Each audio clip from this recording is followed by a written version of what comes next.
যেই পর্যন্ত লাউড স্পিকারের আওয়াজ পৌঁছতেছে, যদি কান পাতার সুযোগ হয় বা শোনার যদি সুযোগ হয়, তো পর্দার অন্তরালে মা ও বোনেরা, কোরআন হাদিস থেকে যতটুকুই তেলাওয়াত করলাম, আশা রাখি একই সামনে রেখে কিছু কথা রাখব। সাথে সাথে সকলের কাছে অনুরোধ, কাছের থেকে শুনি আর দূরের থেকে শুনি, কথাগুলো বড় মনোযোগ দিয়া শুনবো, কেননা এটা আল্লাহর হুকুম। ইদা কুরিয়াল কোরআন ফাসতামিউ, যখন কোরআনই কথা শোনো বা কোরআন শোনো, তো বড় মনোযোগ দিয়া শোনো, এটা আল্লাহর হুকুম। কিন্তু আল্লাহ চিনেন তো? চিনেন? দুর্বল না সবল? আল্লাহর হুকুম কিন্তু। এই জন্যই বললাম কাছের থেকে শুনি আর দূরের থেকে শুনি, খুব মনোযোগ দিয়ে শুনবো। দ্বিতীয় আরেকটা আল্লাহর হুকুম আছে, যদিও রোডের উপরে মাহফিল, যতটুকু সম্ভব হয় আনসিতু, পরিবেশটাকে বিলকুল নির্জুম রাখবো। তাইলে আশা করা যায় পুরস্কারের অধিকারী হব। আর পুরস্কারটা মানুষের পক্ষ থেকে না, হুকুম জিনার পক্ষ থেকে, পুরস্কারটাও ওনার পক্ষ থেকে। হুকুম কার পক্ষ থেকে?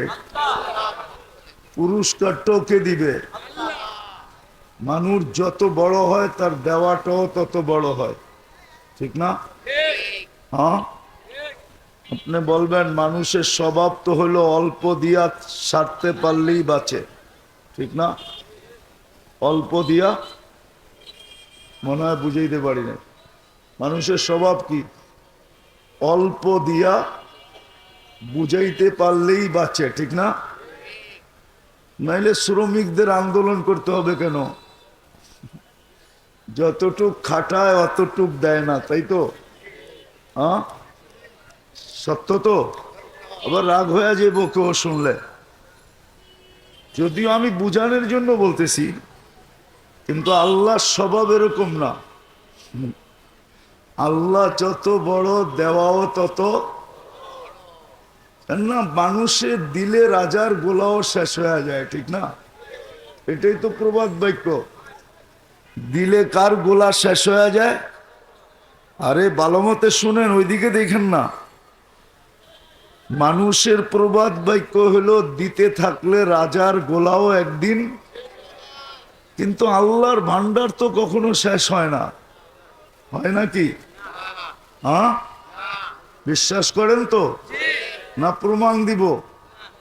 আল্লাহ বলে, লাউ জামা আউয়ালাকুম ওয়া আখিরাকুম ওয়া জিন্নাকুম ওয়া ইনসাকুম ওয়া হাইয়াকুম ওয়া মাইয়িতাকুম ওয়া যাকারাকুম ওয়া উনসাকুম ওয়া ইয়াবিসাকুম ওয়া রতাবাকুম ফি সাঈদিন ওয়াহিদিন ফাসআলু কুল্লা ওয়াহিদাতিন মিনহুম মাসআলা ফাআতু কুল্লা ওয়াহিদাতিন মিনহুম মাসআলা মা নাকাসা মিন খাজাইনি শাই কামা ইয়ানকুসুল বাহরু ইদা উদখিলাল মিখিয়ালু ফি।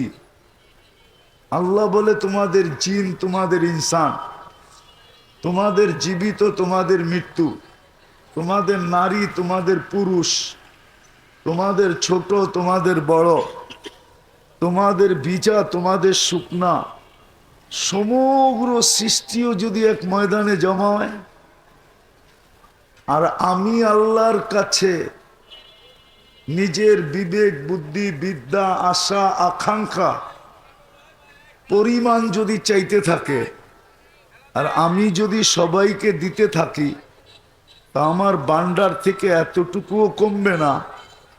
সমুদ্রে সুই ঢুকানোর পরে বাহির করে নিয়ে আসলে মাথায় যতটুক পানি লেগে থাকবে, সমুদ্রে এতটুকু কমবে। আমার ভান্ডারে এতটুকুও কমবে না। তাইলে আল্লাহর দিতে অসুবিধা কি, ঠিক না? আল্লাহ প্রথম পুরস্কার দিবে, ইরজিউ মগফুরান লাক, যাও আজকে তোমাদের গুনাহ মাফ। কিন্তু শর্ত দুইটা মনে রাখতে হবে, কিন্তু নাইলে হবে না। মনোযোগকে উজাড় করে দিয়া শুনতে হবে, পরিবেশটাকে সাধ্য অনুযায়ী শান্ত রাখতে হবে। প্রথম পুরস্কার হলো গুনাহ মাফ। দ্বিতীয় পুরস্কার হলো বুদ্দিলা সাইয়্যাতিকুম হাসানাত, তোমাদের গুনার জায়গাগুলা নেকি দিয়া ভরা দিব। তৃতীয় আরো একটা বড় পুরস্কার আছে, ইয়াযকুরুল্লাহ ফী মান ইনদা, আল্লাহ আমাদের নাম নিয়া ফেরেশতাদের সামনে আলোচনা করবে। বলবেন আল্লাহ আমাদের নাম নিয়ে আলোচনা করলে লাভ কি হবে? আল্লাহর নিয়ম হলো যাকে নিয়ে আল্লাহ আলোচনা করেন তাকে কখনো শাস্তি দেন না। কি করেন না? শাস্তি। তাহলে আমরাও শাস্তি থেকে কি হব? মুক্ত হব, ঠিক না? মনে থাকবে তো? আমার কথায় কিন্তু সুর হবে না, ধ্যান দিয়া শুনতে হবে। তাইলে কথা শুরু করতে পারি? হ্যাঁ, আমাদের একটা জিনিস চিন্তা করা উচিত, আর কেন উচিত এটাও বলবো না। আমাদের অস্তিত্ব দাতা কে? আল্লাহ আমাদের অস্তিত্ব দাতা, ঠিক না? শুধু অস্তিত্ব দাতা, অস্তিত্ব দিছেন এতটুকু, ঠিক না? এখন যদি আমার দিকে তাকাই তো আমি কতটুকু? আরে বলুক না, অস্তিত্ব তো দিছেন এতটুকু, ঠিক না? এতটুকু বোঝেন? কুনতা সগীরা, বড় ছোট অস্তিত্ব দিছিলেন। কিন্তু যুবক যদি যুবকের দিকে তাকায় সে এখন কতটুকু? পুরুষ যদি পুরুষের দিকে তাকায় তাহলে এখন কতটুকু? নারী যদি নারীত্বের দিকে তাকায় তো সে এখন কতটুকু? প্রত্যেক মানুষ যদি তার দিকে তাকায় তাহলে সে এখন কতটুকু? পুরুষ পুরুষত্বের দ্বারা সাজানো, ঠিক না? নারী নারীত্বের দ্বারা সাজানো, যুবক যৌবন দ্বারা সাজানো। এই পর্যন্ত আমাকে কে সাজাইলো? আমি তো অস্তিত্ব নিলাম এতটুকু, ঠিক না?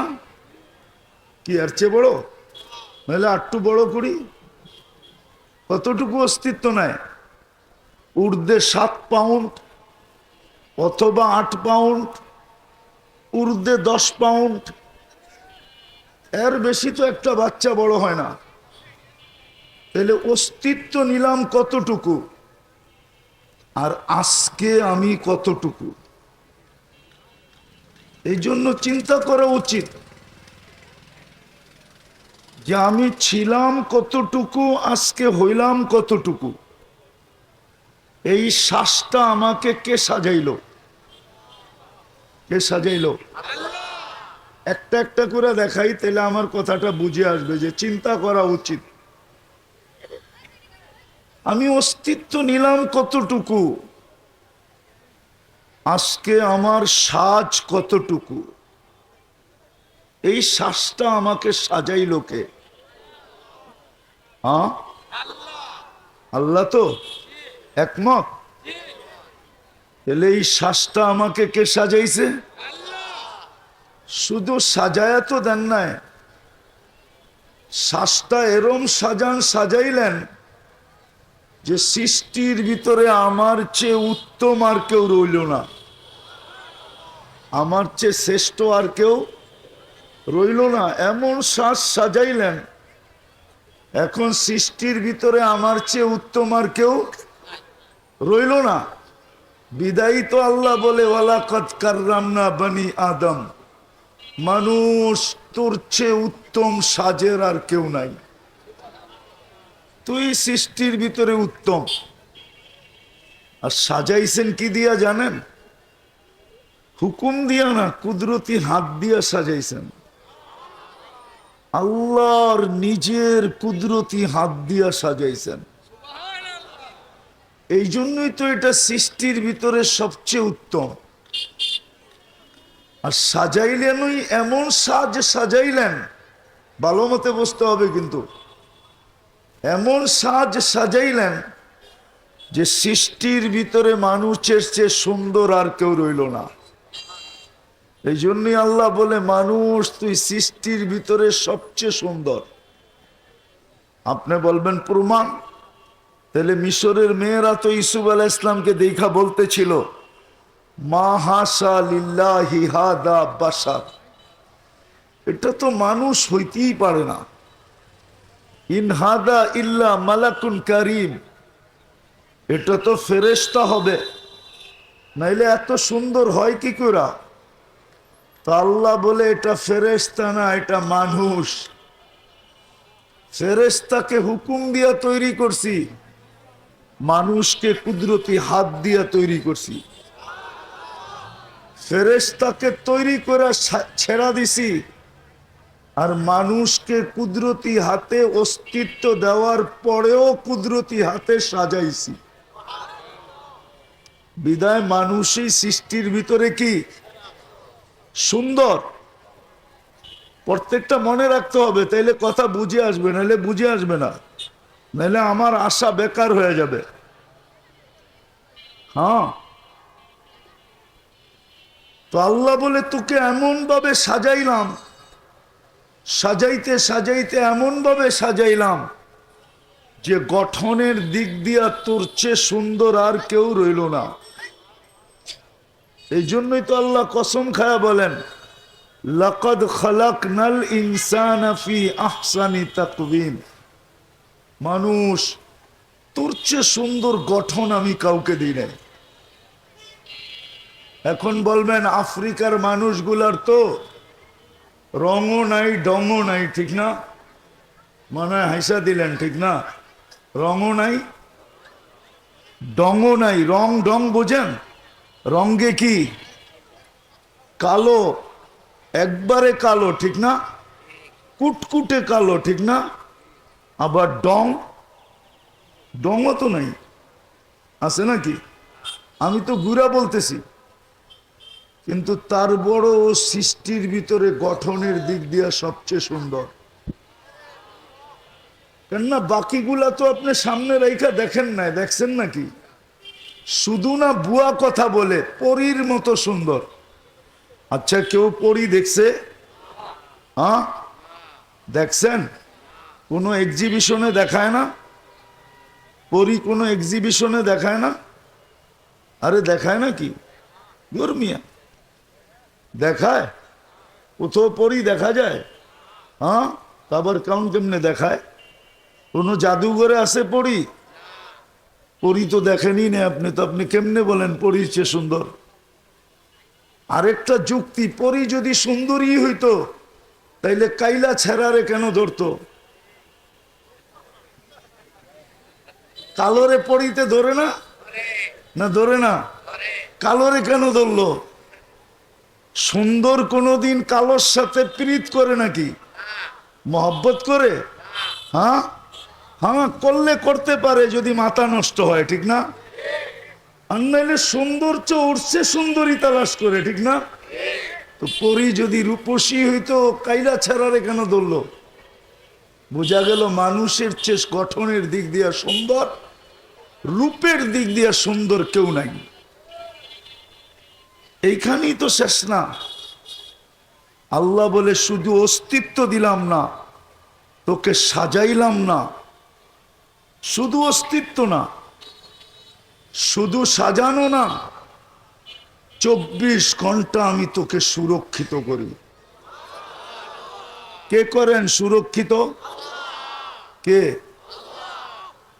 24 ঘন্টা।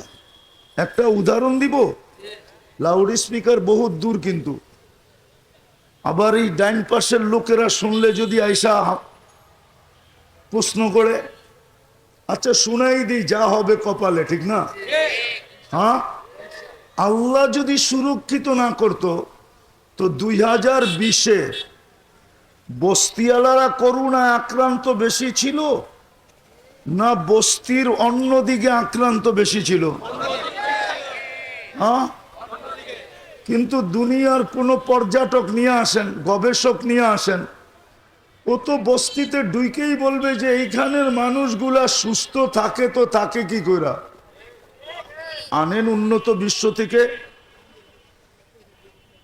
উন্নত বিশ্ব থেকে কোনো স্বাস্থ্য গবেষক নিয়ে আসেন, চ্যালেঞ্জ আমার সাথে।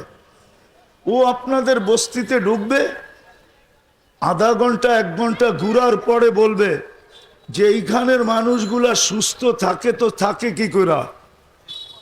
কিন্তু করোনার সময় সবচেয়ে বেশি সুরক্ষিত ছিল, সুস্থ ছিল কোন জায়গার মানুষ? একজনও তো মাস্ক কিনে নেয়, ঠিক না? কিনলেও একটা কিনছে 2 বছর চালাইছে, ঠিক না? সত্য তো? হ্যাঁ, ওটা এখনো মনে হয় বাড়িতে রাখা আছে, যে আবার কখনো করোনা আসলে ওইটা দিয়ে চালায় দিব, ঠিক না? রাগ হয়ে গেলেন? আপনাকে সুরক্ষিত কে রাখলো? আল্লাহ বলে অস্তিত্ব তো দেই নাই, তোকে তো সর্বপরিবেশে সুরক্ষিত রাখছি। একটু ভাবেন না আমার কথাগুলা, ভাবেন, আওয়াজ করেন না, আওয়াজ করেন না আমার কথাগুলা, ভাবেন। কাজে দিবে, আজকে কাজে দিবে, নাইলে সময় চলে যাবে, বড় আফসোস একদিন করতে হবে। তো আল্লাহ বলে তোরে সুরক্ষিত করতেছি আমি 24 ঘন্টা। প্রমাণটা দিলাম তো, জ্বলন্ত না? সত্য না? হ্যাঁ, আমি তো বলি গুলশানের চেয়ে বেশি সুরক্ষিত আপনারা ছিলেন, বনানীর চেয়ে বেশি ছিলেন, ধানমন্ডির থেকে বেশি ছিলেন, ঠিক না? হ্যাঁ, কি বলেন? সাংবাদিক যদিও ভয়ে ভয়ে ঢুকতো আর জিজ্ঞাসা করতো, ভাই মাস্ক পরেন না কেন? টেলিভিশনে তো এত বড় বড় দেখি, নাকের ছিদ্র তো এত বড় না, এটা যাইব তো যাইব কোন দিক দিয়া? যদি সাংবাদিক বলতো যে মুখ দিয়া যাবে, তো বলতো সারাদিনই তো বিড়ি খাই, সিগারেট খাই, পান খাই, এটা খাই, সেটা খাই, যাইব তো যাইব কোন দিক দিয়া, ঠিক না? আওয়াজ না, আওয়াজ না, তাহলে কিন্তু পুরস্কার পাবো না, আমি আগেই বলছি। দ্বিতীয় আরেকটা দেখাইতেছি, দ্বিতীয় পত্রিকায় আছে, পত্রিকায় আছে 2020-এ যখন অ্যান্টিবডি চেক করা হলো, অ্যান্টিবডি বোঝেন? রোগ প্রতিরোধ ক্ষমতা। তো পাওয়া গেল বস্তির লোকের রোগ প্রতিরোধ ক্ষমতা বেশি, বস্তির বাহিরে যারা আছে এদের কম। এলে এই সুরক্ষাকে দিল আল্লাহ। বলে 24 ঘন্টা তোকে আমি সুরক্ষা করি। ভালো মতে যুবক, ভালো মতে শোনো, আল্লাহ বলে 24 ঘন্টা তোদের সাথে আমি লুকোচুরি খেলি। লুকোচুরি বুঝেন? বলো ধ্যান দিয়া, নাহলে শয়তান কিন্তু চাবে না, রুট কিন্তু বন্ধ হয়ে গেছে, শয়তান চাবে না। আপনারা মনোযোগ দিয়ে শুনেন, নিবিড় ভাবে শুনেন, এই দুটা শয়তান চাবে না। কেননা শয়তান জানে যে 3 পুরস্কারের কথা আমি বললাম, আজকে যদি এই মজমা নিয়ে উঠা যায়, তাইলে ওর সারা জীবনের পরিশ্রম জলাঞ্জলি মাটিতে মিশা যাবে। আপনাকে শয়তানকে জিতাবেন না নিজে জিতবেন? তাইলে কিন্তু চুপচাপ, ভলান্টিয়ারদেরকেও বলতেছি বিলকুল চুপচাপ, কোনো আওয়াজ না। তো যেটা বুঝাইতেছিলাম, আল্লাহ বলে 24 ঘন্টা তোমার সাথে লুকোচুরি খেলি। উদাহরণ দিতেছি, আস্তুরুকা ওয়ালাউ তাকশানি, 24 ঘন্টা লুকোচুরি। আল্লাহ বলে তোমরা 24 ঘন্টা গুনাহ করো, আমি একজনের গুনাহ আরেকজনকে জানতে দিই না। কেননা গুনাহ তোমার অভ্যাস, লুকানো আমার অভ্যাস। গুনাহ তোমরা ভালোবাসো, লুকানো আমি ভালোবাসি। গুনায় তোমরা মজা পাও, লুকাইতে আমি আল্লাহ মজা পাই। এই জন্য যুবক ভাবো, সারা দিন কি গুনাহ হয়, এরকমও গুনাহ সারা দিন হয়। আমি বিশেষ করে যুবকদের পায়ে হাত রাইখা বলতেছি, নেটের মাধ্যমে এরকমও গুনাহ হয় যে বাড়িওয়ালারা জানলে ঘরে ঢুকতে দিত না। আমি গুনার নাম বলবো না, কিন্তু হয় না, হয় না?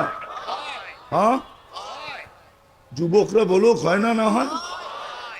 নেটের মাধ্যমে এরকম কিছু দেখে যে ওর মা বাবা দেখলো বাড়ির থেকে বাইরে বের করে দিত, যে বাইর। কিন্তু আল্লাহ কাউকে জানতে দেন না। আমি কিন্তু শেষ জায়গায় আসার পথে একটু গুছায়া পিছন থেকে নিয়ে আসতেছি। আল্লাহ বলে 24 ঘন্টা তোর সাথে আমি লুকোচুরি খেলি, 24 ঘন্টা আমি তোকে সর্বস্তরে, সর্ব জায়গায় আমি তোকে সুরক্ষিত করি, যেটাকে হেফাজত বলে। হ্যাঁ, একটা কথা এটাও বলছেন যে আমি যদি হেফাজত না করতাম, লাউলা আদকুর বা আহফাজ, আমি যদি তোকে সুরক্ষিত না করতাম, লাবতালাতিল আরদু ফি বাতনিহা, জমিন বহুত আগে মানুষকে পেটে নিয়ে নিত। জমিন বহুত আগে পেটে নিয়ে নিত। উদাহরণস্বরূপ বলবো, রাগ হয়ে যাবেন না তো? না, হয়েও যেতে পারেন, গাড়িও আটকায় দিতে পারেন। প্রত্যেকের এলাকায় কিছু মানুষের আধিপত্য আছে না? না নাই? নাই মনে হয়, ঠিক না? নাই? ওই এলাকায় যদি আরেকজন আধিপত্য গাড়তে চায় তো কি বলে, আমার এলাকায় তুই আধিপত্য গাড়বি, তো এলাকা বেটা আমার, তো লাগেনি দ্বন্দ্ব? হ্যাঁ, সত্য তো? তো জমিনও তো আল্লাহর সৃষ্টি, ঠিক না? আল্লাহর অনুগত্য, শুধু সৃষ্টি না, অনুগত্য। আপনি জমিনে নাফরমানি করবেন, জমিন সইবে কি কইরা? বলেন, আপনি নাফরমানি কোথায় করেন? বাস কোথায় করেন? চলাফেরা কোথায় করেন? খাওয়া দাওয়া কোথায় করেন? পেশাব পায়খানা কোথায় করেন? জমিন তো সব হজম করতেছে। 90 ফিট পাইলিং করেন, ঠিক না? 100 ফিট পাইলিং করেন, ঠিক না? জমিন কিচ্ছু বলে না, ঠিক না? জমিন বলে সব সইলাম, কিন্তু আল্লাহর বিরোধিতা সই কি কইরা? আরে যুক্তিসঙ্গত না অযৌক্তিক? জমিন বলে আল্লাহ তোমার বিরোধিতা সহ্য করি কি কইরা, অনুমতি দাও না। এই জন্যই তো আল্লাহ বলে জমিন তোমাদেরকে পেটে নিয়ে নিত। কেননা জমিন সব সইতেছে বটে, কিন্তু আমার বিরোধিতা সইতে পারে না। এই জন্য আরেক হাদিসে আছে, জমিন বলে প্রতিদিন, আল্লাহ একটু অনুমতি দেন না, কি করবে, একটু সাইজ করি। সাইজ বোঝেন? মনে হয় ঢাকায় শব্দ বোঝেন না, ঢাকা থাকেন তো, তারপরেও বোঝেন না, ঠিক না? কি করি, একটু। আল্লাহ বলে কেন? আপনি কি দেখেন না, ইয়াকুল রিস্কা কাওয়ায়া আশিক, সারাদিন খায় আপনারটা আর বিরোধিতা করে সারাদিন আপনার। সারাদিন কাটটা খান? হ্যাঁ, কাটটা খান। জমিন বলে ইয়ানদুর বি আইনি কাওয়ায়া আশিক, তোমার দেওয়া দৃষ্টি দিয়া দেখে তোমার নাফরমানি করে।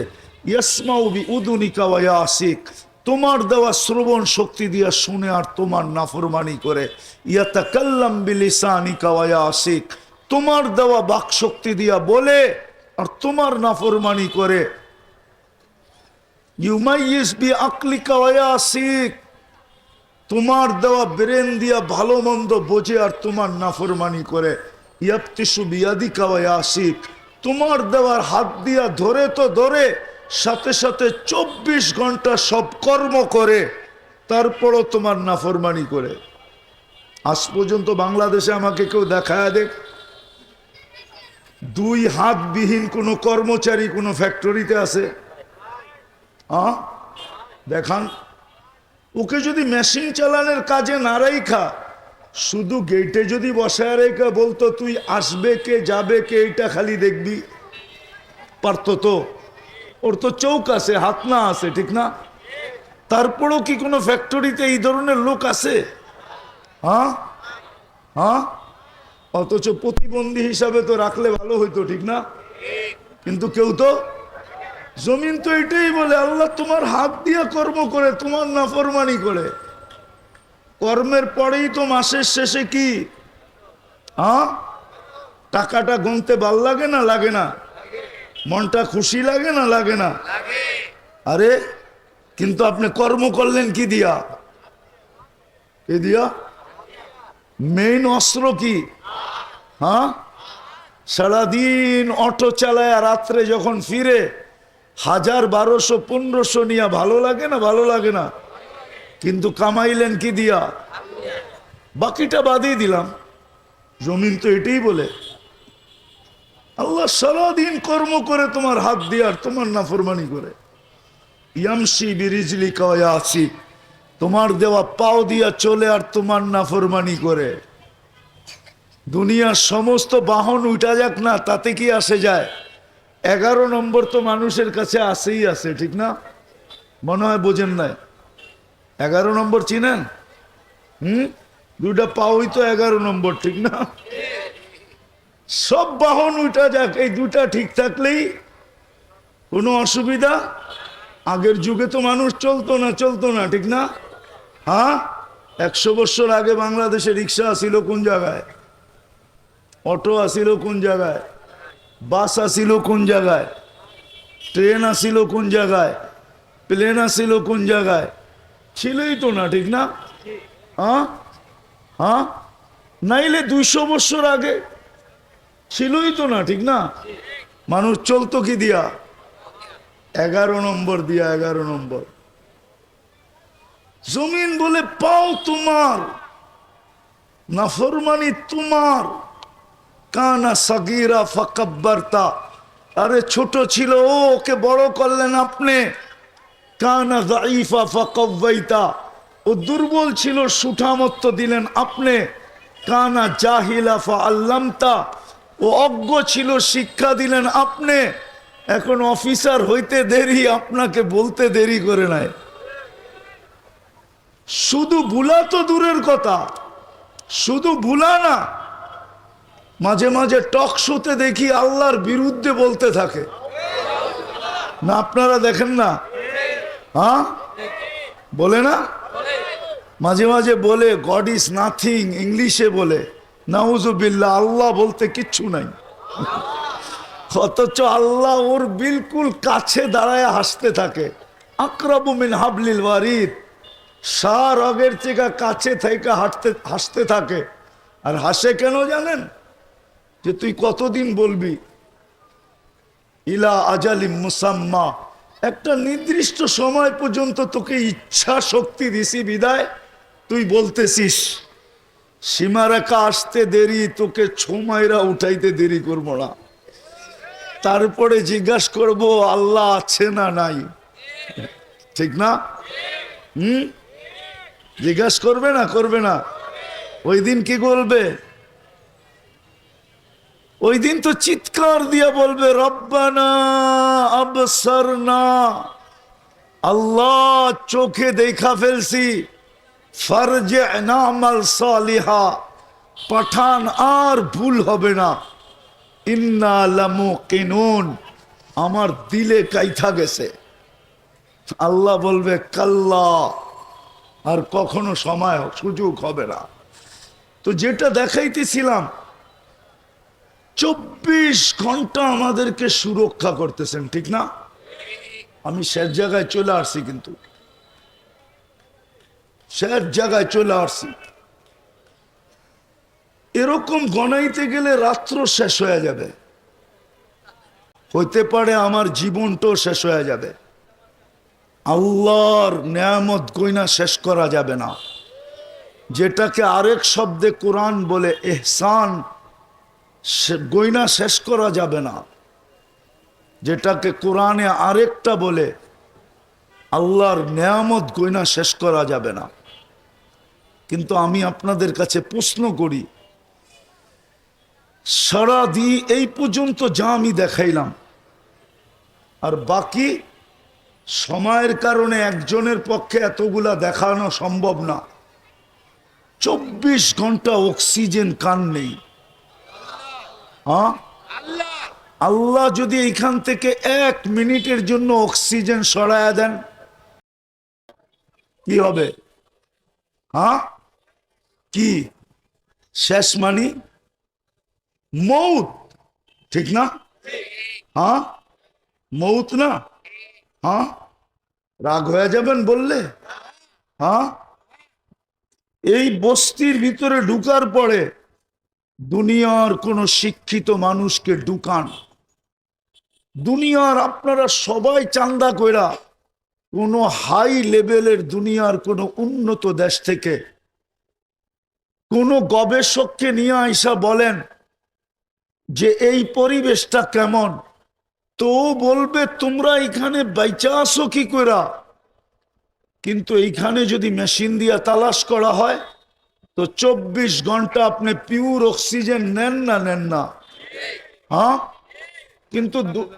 কিন্তু দুনিয়ার গবেষণা তো বলে এখানে লোকটি বাঁচারই কথা না। একটু আগে একটা দেখাইলাম, এখন আরেকটা দেখাইতেছি। আপনি এখানে পিওর অক্সিজেন পান না পান না? হ্যাঁ, না পাইলে আপনি বাঁচেন কি করে? কি করে বাঁচেন আপনি? তো 24 ঘন্টা অক্সিজেন নেই কার? কতটুকু নেন জানেন? এটাও তো জানি না, ঠিক না? বলবেন আমরা অশিক্ষিত মানুষ, এত কি জানি? আমি তো বলবো শিক্ষিতরাও জানে না। ডেলি 550 লিটার অক্সিজেন নেই, 550 লিটার। আমি তো বস্তিবাসীর পায়ে হাত দিয়ে বলবো যে আফসোস, যদি আল্লাহ এটাকে ফ্রি না করতেন, তাইলে এই বস্তিবাসী daily 550 litre per head oxygen কোত্থেকে আনতো? কেননা আমরা তো করোনার সময় দেখছি আধা ঘন্টা অক্সিজেন দিছেন, আধা ঘন্টা। নেটে এখন সার্চ দেন, আমি নাম বলে দিতেছি। মডার্ন হাসপাতাল, আপনাদের এদিকে না, মতিঝিলের ওদিকে আছে মডার্ন হাসপাতাল, আধা ঘন্টা অক্সিজেন দিছে করোনার সময়, 84,000 টাকা বিল করছে। কত? এই জন্যই তো বস্তিওয়ালারা করোনার সময় সুস্থ ছিল বেশি, 2 টাকার ট্যাবলেট খায়া ভালো হয়েছে বেশি। আল্লাহ জানে ওরা এই বিল কোত্থেকে দিবে। যারা দিতে পারবে ওদের ওইখানেই পাঠাইছে, আর একবারে বলছে তোরা পান চাবাইতে থাক, অসুবিধা নাই, বিড়ি খাইতে থাক, অসুবিধা নাই, করোনা তো এখানে আসবে না। কেননা তুই এই বিল দিবি তো দিবি কোত্থেকা? তো আমি যেটা বুঝাইতেছিলাম, শেষ কথা, একটু আপনাদের পায়ে হাত দিয়া বলি, একটু ভাবেন, যদি 1 টাকা লিটার হইতো, তাইলে ডেলি 550 টাকা পার হেড শুধু দিতে হইতো অক্সিজেনের জন্য। খাইতেন না দিতেন? এইখানের বেশিরভাগ মানুষের কামাই তো 15-20 হাজার টাকা, মাইনা নিলাম। যদি ডেলি 550 দিতে হইতো, তাহলে 16,500 টাকা প্রতি মাসে শুধু অক্সিজেনের দিতে হইতো। অক্সিজেন কান নেন? হ্যাঁ, শ্বাস প্রশ্বাস স্বাভাবিক কে নিতে দেয়? আমি তো এতদিন গ্রামে চিল্লায় আসছি, আজকে রাজধানীতে চিল্লাইতেছি। বাংলাদেশের একজন শিল্পপতি আমাদেরকে বুঝায়া গেছিলেন, আল্লাহ ওনাকে মাফ করে দেখ। দোয়া করেন, আমিন বলেন। আল্লাহ ওনাকে মাফ করে দেখ। উনি আমাদেরকে বুঝাইছিলেন যে স্বাভাবিক শ্বাসের মূল্য কত, স্বাভাবিক শ্বাস নেওয়ার মূল্য কত। উনি করোনায় আক্রান্ত ছিলেন, মারা গেছেন। ভেন্টিলেটারে যখন ছিলেন তো চায়নার থেকে ডাক্তারের টিম আনা হয়েছিল। টিম যখন কামরায় ঢুকছে তো উনি চিৎকার দিয়ে বলছিলেন যে আমি সুস্থ হইতে চাই না, তোমরা আমাকে শুধু স্বাভাবিক শ্বাস নিতে দাও, আমি আমার এন্টার কোম্পানি তোমাদের নামে লেখা দিব। আমি নাম বলতেছি না, মিডিয়া আছে এটা। আপনি যে ডেলি স্বাভাবিক শ্বাস নেন, স্বাভাবিক শ্বাস নেন 1,60,000 বার, হায় হায় কে নিতে দেয়? আপনি ভাবছেন কোনো কন্ট্রোল রুম নাই? এইখানে কন্ট্রোল রুম আছে। এইখানে কন্ট্রোল রুম আল্লাহ এখানে ফিট করছেন। যদিও ফেরেশতা প্রত্যেক শ্বাসে আল্লাহকে জিজ্ঞাসা করে, টানার সাথে সাথে আর ছাড়ার সাথে সাথে।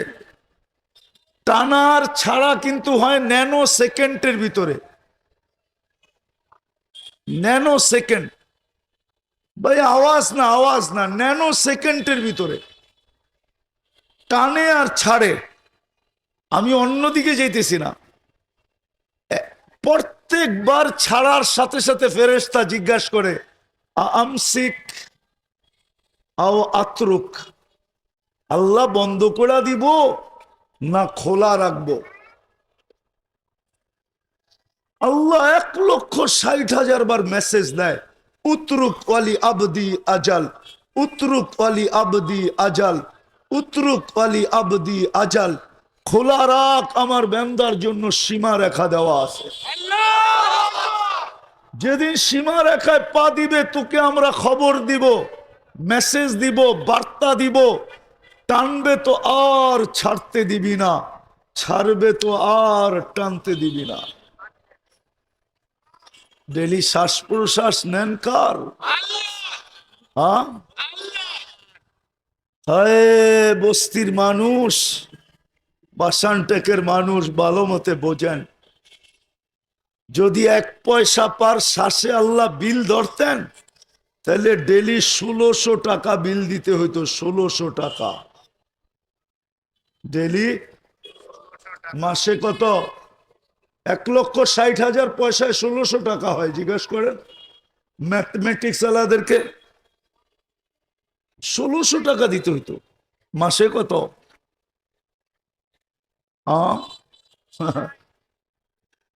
45,000 এইখানে 3-15 45, 1600 টাকা। কত? 48,000 টাকা মাসে শুধু শ্বাসের বিল দিতে হতো।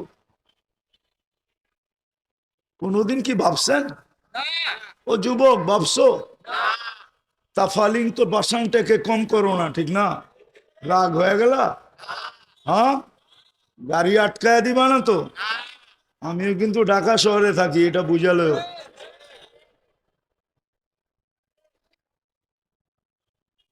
তাফালিং তো বাসানটাকে কম করো না, ঠিক না? বাসানটাকে থাইকাও তো চুলের স্টাইল নেটে দেখা, ঠিক না? আর 50 টাকার চুল কাটো 300, 400, 500, 1000 টাকা দিয়া, ঠিক না? সত্য তো? হ্যাঁ হ্যাঁ। বস্তিতে থাকলে কি হবে? তারপরও তো ওয়াইফাই চালাও আনলিমিটেড, ঠিক না? সত্য তো? ওয়াইফাই না থাকলে পাসওয়ার্ড আছে, ঠিক না? পাসওয়ার্ড যদি না থাকে তো বন্ধুর হটস্পট আছে, ঠিক না? সারা দিন রাইতে তো দেখতে থাকো, ঠিক না? মাঝে মাঝে তো জোশে আইসা মোবাইলের ভিতরে হাত ঢুকাইতে পারবে না, করবে তো করবে কি, আবার ওই নাচে কোথায় এটাও তো জানে না, কিন্তু স্বাদ মিটাবে তো মিটাবে কি করে, তো মোবাইলই টাচ করে চুমা দেয়।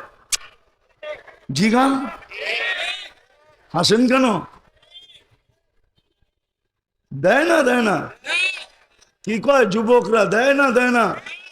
হ্যাঁ, 14 তারিখ তো বস্তিতেও উদযাপিত হয়, ঠিক না? না ফুল লয়া এখানে কারাকারি হয় না, হয় না? হ্যাঁ, 31st নাইটে বস্তিতেও তো আতশবাদী হয়, ঠিক না? না হয় না? সবই তো চলে, ঠিক না? হ্যাঁ, অথচ বক্করি কাটটা, হ্যাঁ, ডেলি তো 36 বার যুবক আমাদেরকে সুস্থ রাখার জন্য ডেলি 36 বার কিডনিকে ডায়ালিসিস করেন কুদরত দিয়া। বৈশা আছেন না, কিডনি ডায়ালিসিস হইতেছে, পার 40 মিনিটে একবার কমপ্লিট হবে, আবার 40 মিনিট 1 সেকেন্ডে আবার দ্বিতীয়বার শুরু হবে। এইভাবে ডেলি কতবার করবে? যদি 1 টাকা ডেলি নিতেন, 100 টাকা পার ডায়ালিসিসে নিতেন। একবার ডায়ালিসিসে কয় টাকা নেয় মিরপুরে জিজ্ঞাসা করেন যা। আল্লাহ যদি 100 টাকা নিতেন, ডেলি 3600 টাকা দিতে হইতো। তাইলে নারীর নারীত্ব থাকতো, পুরুষের পুরুষত্ব থাকতো, যুবকের যৌবনের বাহার থাকতো, শিক্ষিতদের শিক্ষার ধার থাকতো, টাকা আলাদের টাকার গর্ব থাকতো, ক্ষমতা আলাদের ক্ষমতার গর্ব থাকতো। আর যদি না দিত, তাইলে কিডনি যদি ডায়ালিসিস বন্ধ হয়ে যেত, তাইলে কারো গর্ব আর খর্ব তার জায়গায় থাকতো না, সব 2 দিনে মাটিতে মিশা যেত। কে করে? আসল জায়গায় চলে আসছি। বলেন, এত নিয়ামত যিনি 24 ঘন্টা দেয়, ডুবায়া রাখে, ওই আল্লাহ, আল্লাহকে কতটুকু আমরা দেই, ওটা শুকরিয়া কতটুকু আদায় করি? বলেন। আয়সা গেছি আমি 60 জায়গায়, একটু ভাবেন, কেননা কালকে কিন্তু চলে যেতে হবে, থাকার সুযোগ এখানে কারো নাই, না বস্তি আলার নাই, না অট্টালিকা আলার নাই, কারো নাই। এমন না যে গুলশান আলা বেচা যাবে, বস্তি আলা মরা যাবে না। যে দুনিয়াতে পা রাখছে তাকে মরতেই হবে, বাগার কোনো সুযোগ নাই। ইন্নী কাতাবতুল মাউতা, আরশের নিচে বিরাট সাইনবোর্ড টানানো আছে, ইন্নী কাতাবতুল মাউতা আলা মান তাহতা আরশি, আমার আরশের নিচে যে আছে ওকে মরতে হবে। আল্লাযী হাইলা ইয়ামুত, যে চিরঞ্জীব, সে আরশের উপরে বিরাজমান, অর্থাৎ আল্লাহ। আপনি বলবেন মালাকুল মউত কি মরবে? অবশ্যই মরবে। আপনি বলবেন জিবরিল কি মরবে? অবশ্যই মরবে। আপনি বলবেন মিকাইল কি মরবে? অবশ্যই মরবে। আপনি বলবেন ফেরেশতা কি মরবে? অবশ্যই মরবে। আরশের নিচে যে আছে তাকে মরতে হবে। আরশের উপরে শুধু আল্লাহ ছাড়া কেউ নাই। যদি মরতে না হইতো, তাইলে একদিক দিয়া তাকাইলে একজন ছিল যার মউত হওয়ার প্রয়োজন ছিল না, উনি বেঁচে যাওয়া উচিত ছিল। কেননা আল্লাহ যখন বলছে আমার আরশের নিচে যে আছে তাকেই মরতে হবে, তাইলে আমি কখনো তাকাইলে দেখি আমাদের নবীজিও তো আরশের উপরে আছে না? মেরাজে আসরের আরশের উপরে যান নাই? না যান নাই? যান নাই? তাইলে আরশের উপরে যে আছে সে মরবে না। আমি যদি বলি আল্লাহ আমাদের নবীজিও তো মরা দরকার ছিল না, উনিও তো আরশে আপনার পাশেই ছিল, কাবা কাউসাইনি আও আদনা সুম্মা দানা ফাতাদাল্লা ফাআওহা ইলা আবদিহি মা আওহা, আপনার পাশে তো বসা ছিল। কয়দিন ছিল এটা তো কেউ বলতে পারবে না, ছিল তো। হ্যাঁ, আর কেউ কি আরশের উপরে ছিল? আর কেউ কি গেছে? কিন্তু আল্লাহ বুঝাইতে চাইতেছে ছিল বটে, আমিও বলি ছিল, কিন্তু ছিল, কিন্তু আমার মতো তো ছিল না, এই জন্যই মরতে হয়েছে। এই জন্যই তো মালাকুল মউতকে জিজ্ঞাসা করছেন আমাকেও কি নিয়ে যাবে, বলছে অনুমতি দিলে আপনাকেও নিয়ে যাব। বলছে আমাকেও কি নিয়ে যাবে, তো চলে যেতে হবে। কালকে এই চেহারাটা প্রত্যেকের দেখাইতে হবে। রব্বে কাবার কসম, কোনো যুক্তিতর্ক চলবে না। আপনি বলবেন আমি বস্তিতে ছিলাম, ও বস্তিওয়ালারা পায়ে হাত রেখা বলি আপনাদের জন্য কি রাখছে আল্লাহ, লম্বা কিছু তো রাখে নাই। আমি তো দেখতেছিলাম বস্তির ভিতরে ঢুকতে এবং আসতে যে জান্নাত তো এইখানেই ঘুরতেছে, জান্নাত তো বস্তির ভিতরেই ঘুরতেছে। বস্তিওয়ালাদের হাতের নাগালে তো জান্নাত, বস্তির মা বোনদের আঁচলে তো জান্নাত। এরা জান্নাতকে নেয় না তো নেয় না কেন? আমি তো ভিতরে গেলাম, এই বাইতুল্লাহ মসজিদে মাগরিবের পর থেকে আসার পর পর্যন্ত বসা ছিলাম ওই মাদ্রাসার ভিতরে। আমি তো ভাবতেছিলাম, যদিও কথা বলতেছিলাম কিন্তু ভাবতেছিলাম এরা জান্নাত নেয় না কেন? কঠিন তো ছিল না, একবারে হাতের নাগালে ছিল। ইমান তো মাতৃকুলেই দিয়া দিছিলেন, শুধু কর্মটা তো ছিল ইমানটাকে ধরে রাখা, এটা যেন ছুটা না যায়, এটাই যেন ময়লা না লাগে, এটাই যেন কলুষিত না হয়, যেমন দিছেন তেমন যেন থাকে, ইমানটাকে ধরে রাখা। দ্বিতীয় লম্বা একটা কাজ তো ছিল না, ছিল 5 ওয়াক্ত নামাজ পড়া। ওলামা বসা আছে আমার সাথে, মাদ্রাসার মোহতামেম শাইখুল হাদিস বসা আছে আমার পাশেই, বাম দিকে বসা আছে। নামাজ আর রমজানের রোজা, হ্যাঁ, অথচ উল্টা চিৎকার তো আমি শুনি। বস্তিতে ঢুকলে বস্তিওয়ালারা সারাদিন অভিযোগ করে আল্লাহ আমাদেরকে কি দিছে। পাশের বড় বড় বিল্ডিং গুলা যখন দেখে তো চিৎকার দিয়া বলে আল্লাহ আমাদেরকে কি দিছে। একটু আগেই তো দেখাইলাম আল্লাহ কি দিছে। যদি করোনার সময় দুনিয়া যেই আকারে বলতেছিল যে এগুলার ভিতরে করোনা ছড়াবে, ওরকম যদি করোনা ছড়াইতো তাইলে এইখানে কয়জন খুঁজে পাওয়া যেত? আরে বলেন না, কয়জন খুঁজে পাওয়া যেত? চিকিৎসা ছাড়াই তো মরতে হইতো, ঠিক না? এত টাকা কই পাইতেন আপনি?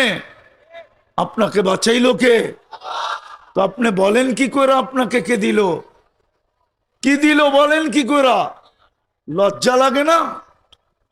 হ্যাঁ বলেন, কঠিন রোগে গরিব আক্রান্ত বেশি না ধনী আক্রান্ত বেশি? হ্যাঁ, যদি আপনাকে আক্রান্ত করে দিত কি করতেন? একটু তো ভাবেন। তো যেটা বুঝাইতেছিলাম সর্বশেষ, যেটা বুঝাইতেছিলাম যে আল্লাহ দিচ্ছে কি, আমি দিতেছি কি, আল্লাহ আমার জন্য কি করছেন, কি করতেছেন, কি করবেন। উম্মতে মুহাম্মদী একটা কথা শুনাইয়া দিই, হজরত আছে দেখে শুনাইতেছি, নাহলে শুনাইতাম না। দিবে কি জানেন, দেয় কি জানেন, দিবে কি জানেন? আদম আলাইহিস সালাম বলছিল একটা ভুল করছি, একটা ভুল, জান্নাত থেকে বাইর করে দিতে দেরি করে নাই। ভুল একদিকে হইতে দেরি, জান্নাত থেকে বাহির করতে দেরি করেন নাই। উম্মতে মুহাম্মদী ভুল করবে না, ভুল সারা দিন গুনাহ করবে, সারা দিন গুনাহ। রাত্রের 3/1 অতিবাহিত হইতে দেরি, এখন হইতে চলছে রাত্রের 3/1 অতিবাহিত হইতে চলছে, মনে হয় হয়েই গেছে। 3/1 অতিবাহিত হয়ে গেলে প্রথম আকাশে আইসা উম্মতে মুহাম্মদীকে ডাইকা ডাইকা মাফ করতে থাকেন। শুধু মাফ করেন না, মাফ করে জান্নাত হাতে উঠায়া দিতে থাকেন। নাইলে বুখারীতে কেন লিখতেন রাতের 3 ভাগের 1 ভাগ অতিবাহিত হওয়ার পরে প্রথম আকাশে আসেন আর আয়েশা বলবেন হাল মিন মুস্তাগফির ফাগফির আলা, কি আসিস মাপ চাবি আমি মাফ করব। তো আদম আলাইহিস সালাম চিৎকার দিয়া বলতেছিল কেমন মোহাব্বত, কেমন ইয়ারি, কেমন দুস্তি, কেমন ভালোবাসা, কেমন স্নেহ, কেমন মায়া, কেমন মমতা। যদি উলামা বলে অনুমতি দেয় শেষ শব্দটাও বলে দিই, যদিও আল্লাহর শানে শোভা পায় না, আদম আলাইহিস সালাম বলতেছে উম্মতে মুহাম্মদের সাথে কেমন পীড়িত, কেমন পীড়িত। আমি ভুল করতে দেরি জান্নাত থেকে বাড়ি করতে দেরি করে নাই, আর এটি সারাদিন গুনাহ করবে, রাত্রে ডাইকা ডাইকা মাফ কইরা জান্নাত হাতে উঠায় দিয়ে দিবে। একটু ভাবেন না কি দিবে, কি দিতে চাইতেছে। কিন্তু আফসোস তো এখানেই, দিতে তো চায়, দিতে তো চায়, নাইলে ডেলি 5 বেলা ডাকবে কেন? আমি তো বলি বস্তিবাসী যদি কিছু নাই করত, আমার জাতি যদি কিছু নাই করত, শুধু একটা কাজই 100% করত, কিছু যদি নাই করত, 100% যদি একটা কাজ করত, যেটা আল্লাহ ডেলি 5 বার ডাকে। কে ডাকে? কে ডাকে? জোরে বলেন না। আল্লাহ বললে গুনাহ হবে না, 40 নেকি মিলবে, 40 নেকি।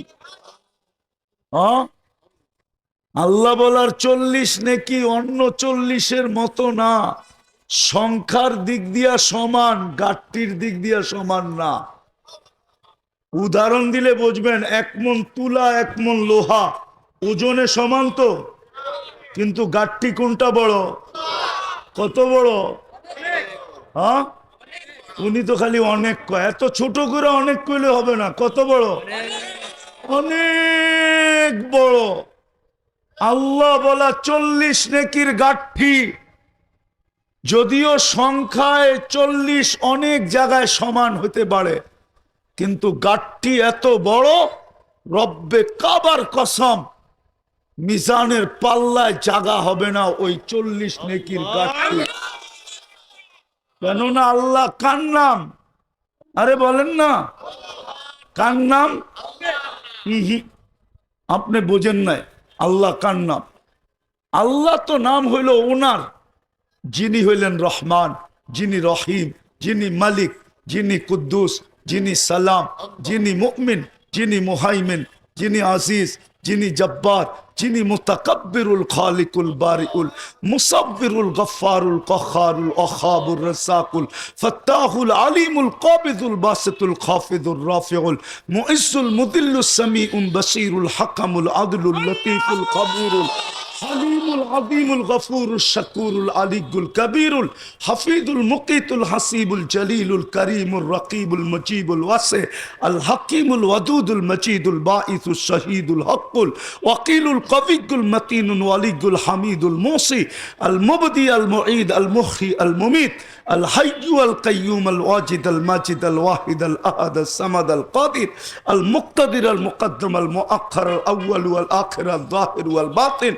الوالي المتوالي البر التواب المنتقم العفو الرؤوف مالك الملك ذا الجلال والإكرام المقسط والجامع والغني والمغني المانع الضار النافع النور الهادي البديع الباقي الوارث والرشيد الصبور جل جلاله 99 পদের মালিক যিনি, উনি হইলেন আল্লাহ। উনি হইলেন আল্লাহ। আল্লাহ ডাকে, তারপরও তো আসে না। এই জন্যই বললাম যিনি 99 পদের মালিক আল্লাহ, ওনার আল্লাহ বলার 40 নেকির গাঠি মিজানের পাল্লায় ধরার ক্ষমতা রাখে না। এটা আমার ঈমান, আমার একটি, যদি একবার কবুল হয়ে গেল। কিন্তু আফসোস তো এখানেই, যুবক তো সারা দিনে 10 বারও আল্লাহ বলে না, একবারও আল্লাহ বলে না, মনের থেকে, মনের থেকে। এই মজমায় নাই তো কোনো লোক যে ডেলি 200 বার আল্লাহ বলে। কয়জন আছে যে 200 বার আল্লাহ বলে? নাই তো। তাইলে তো ভিতরেও মা বোনরা নাই যে ডেলি 200 বার আল্লাহ বলে, ডেলি 100 বার আল্লাহ বলে। বিদায় শেষ জায়গায় চলে আসলাম, বুক করি আল্লাহটা কতটুকু, আর তার বিপরীতে আমি আল্লাহকে দেই কতটুকু। 24 ঘন্টার ভিতরে 5 বার ডাকে, তারপরও তো 90 ভাগ নামাজ পড়তে আসে না। তাইলে আমি বলবো না তো বলবো না কেন মুসলমানের এই দুরবস্থা হবে না তো হবে না কেন? আজকে যে মুসলমানের দুরবস্থা, দুনিয়ার প্রেক্ষাপটের দিকে তাকাইলে দেখা যায় মুসলমান ব্যক্তিগত জীবন থেকে নিয়ে রাষ্ট্রীয়গত জীবন পর্যন্ত, সমষ্টিগত জীবন পর্যন্ত সবাই দুরবস্থার শিকার। হবে না তো হবে না কেন? আল্লাহ ডেলি 5 বার ডাকে। এই জন্য পায়ে হাত দিয়া বলতেছি, আসেন, সুযোগ আজকেও আছে, জুমার রাত্রি আজকে।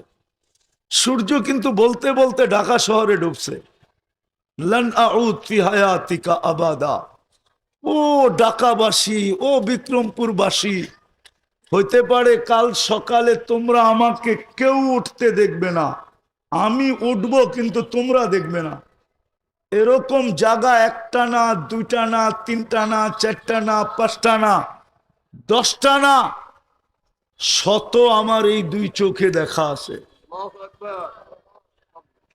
আমি তো ওই জায়গা চিনি, দেখা আসছি যেখানে ঈসা আলাইহিস সালাম দাঁড়ায় জিজ্ঞাসা করছিল, কাইফা দাম্মারাকুমুল্লাহু তাদমিরা, তোমাদেরকে এরকম সমূলে আল্লাহ ধ্বংস করলো কি করে? জীবিত কেউ জবাব দেয় না, মাটির ভিতর থেকে আওয়াজ আসছে, বিতনা বিল আফিয়া। ফুর্তি করতে করতে নিশ্চিন্তে ঘুমায় গেছিলাম, আসবাহনা ফিল হাবিয়া, সকালে উঠা দেখি হাবিয়া দুজগের ভিতরে। তো জিজ্ঞাসা করছে, অমা হাবিয়া, হাবিয়া আবার কি জিনিস? বলছে সিজ্জিন। বলছে অমা সিজ্জিন, সিজ্জিন কি জিনিস? বলছে কুল্লু কুল্লু জামরাতিম মিন আতবাকিদ দুনিয়া কুল্লিহা, প্রত্যেকটা আগুনের কয়লা এই দুনিয়ার সমান বড়, আমাদের রুগুলা নিচে পড়ে আছে, নিচে। ঈসা আলাইহিস সালাম জিজ্ঞাসা করছে, সব কথার জবাব তুই কেন দেস? হাদিস কিন্তু অনেক লম্বা, আমি শর্ট করে বললাম, তুই জবাব দেস কেন, আর কেউ দেয় না কেন? বলে আলা আফওয়াহিহিম লিজাম মিনান নার, প্রত্যেকের মুখে আগুনের লেগাম লাগানো আছে, আমার মুখে নাই। বলছে তোর মুখে কেন নাই? বলে আনা কুনতু মিনহুম ওয়া লাস্তু মিনহুম, আমি ওই সম্প্রদায়ের লোক কিন্তু কর্ম আমার ওদের মতো ছিল না। আনা ফি শফির সিজ্জিন, আমি সিজ্জিনের পারে বসে আছি, জানি না আল্লাহ আমার সাথে কি ব্যবহার করবে। আজকে সূর্য বলতে বলতে ডুবছে, বলতে বলতে ডুবছে। আমি এই পুরা বিল্ডিংওয়ালাদেরকে বলতেছি না, বস্তিওয়ালাদের পায়ে হাত রাইখা বলতেছি, ঢাকা শহরে আমরা বহুত বস্তি উজাড় হইতে দেখছি।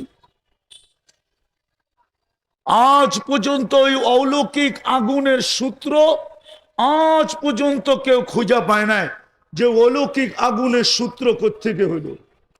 কিন্তু উজাড় তো হইতে দেখছি না, দেখি নাই? রাগ হয়ে গেলেন আমার কথা? আমি আপনাদের পায়ে হাত দিয়া বলি, আসেন আজকে আমরা তওবা করি। করবেন? হ্যাঁ, কে কে করবেন দেখি? পাক্কা? তাহলে 2 হাত তুইলা বইলা দেন আল্লাহকে, আল্লাহ অতীত থেকে তওবা করলাম, আপনি আমাদের তওবা কবুল করেন, আপনি আমাদের গুনাহ মাফ করে দেন। আমার আওয়াজ যত দূর যায় সবাই বলি নামান। দ্বিতীয়, আজকের থেকে অঙ্গীকার করেন কমসে কম যে নামাজ কোনোদিন ছাড়বো না। পাক্কা? আপনাদের কাছে ছোট একটা অনুরোধ আমার, বেশি বড় না, ছোট। এটা আমার পক্ষ থেকেই, এটা মাখেল কমিটির পক্ষ থেকে না, কেন আমি ভিতরে মসজিদটা দেখছি তো। কিন্তু আমার মনে হইতেছিল এটা সংস্কার প্রয়োজন আছে। জানি না ওনারা নিছেন কি নেন না, উদ্যোগ নিছেন কি নেন নাই। কিন্তু আমি জিজ্ঞাসা করার পরে বলল যে 10 টন রড লাগবে, 1000 ব্যাগ সিমেন্ট লাগবে, 6 গাড়ি বালু লাগবে, 10 গাড়ি ইট লাগবে, 1 গাড়ি ইট 3000 টাকা, মোট দাম হইল 36,000 টাকা। 1 গাড়ি ইট 30,000 টাকা। হ্যাঁ না 3000 তো লেখা, এটা কি লেখছেন? ও 3000 ইট প্রতি গাড়িতে। 1 গাড়ি ইটের দাম 36,000 টাকা। কি আপনারা দিতে পারবেন? কেউ শুরু করতে পারবেন যে আমি রড দিব অথবা সিমেন্ট দিব অথবা বালু দিব অথবা আমি ইট দিব? একজন প্রথমে শুরু করেন। কেউ ওরকম কি আছেন এখানে? কি দিবা? 2 বস্তা সিমেন্ট দিবে। মাশাআল্লাহ, লেখেন লেখেন, 2 বস্তার থেকে শুরু করেন, 2000 বস্তা পর্যন্ত যাবে। পিছনে একজন 20 বস্তা সিমেন্ট দিবে। বলেন বলেন বলেন, কত? 5 বস্তা। মাশাআল্লাহ, 5 বস্তা। আপনাদের লোক লেখা নিতে বলেন। মসজিদটা হয়ে যাক, আল্লাহর ঘরটা। আরে বেশি না, আল্লাহর ঘরের জন্য যদি চাই, আপনি যদি দায়িত্ব নেন তাহলে অনেক বড় পারবেন। আপনি বলেন যে আমি দায়িত্ব নিলাম, এটাকে সংগ্রহ করে আমি দিব, 1 গাড়ি বালু দিব। আপনি যদি দায়িত্ব নেন না, তাহলে আপনি একা 10 টনেরও নিতে পারেন, যে আমি এটা ব্যবস্থা করে দিব। এরকম কে আছে দায়িত্ব নিবে মোটা মোটা? এমন